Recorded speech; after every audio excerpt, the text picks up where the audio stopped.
So family, two Alabama women, one 85 years old and one 61, Beverly Roberts and Mary Alston, have been sentenced after feeding stray cats. They were arrested because police saw them feeding stray cats.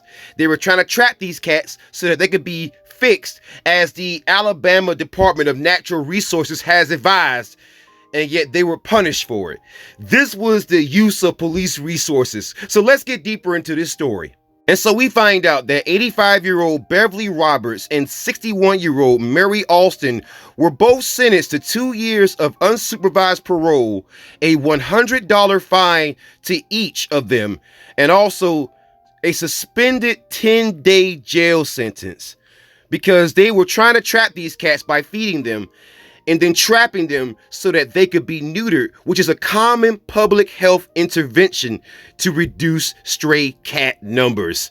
They gave these women suspended jail sentences, a $100 fine, and 2 years of unsupervised parole for doing something that the Alabama Department of Natural Resources has advised. And if you don't believe that, well, here's an actual screenshot of the Alabama Department of Natural Resources about cat colonies and their impacts on wildlife. And I'm just going to quote here: as we allow the population of cats to go unchecked, they continue to put pressure on wild species. Survival is difficult enough for small animals without having to deal with the added pressure of unwanted cats. It is our responsibility to minimize the actions of feral cats and take corrective measures to reduce their population. Spaying or neutering of pets can help to reduce future populations of unwanted cats and has been known to reduce the urge to hunt in some individual animals. Trapping and removing unwanted cats to shelters on a local level is an option that requires little effort, and the results will be immediate for wildlife.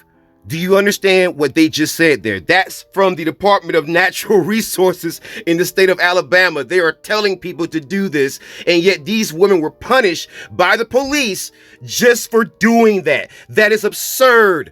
And Blue Lives Matter could not be prouder to arrest two elderly women for simply doing what their state's Department of Natural Resources has actually advised people. Wow, Blue Lives Matter. Is there any death that you won't sink to?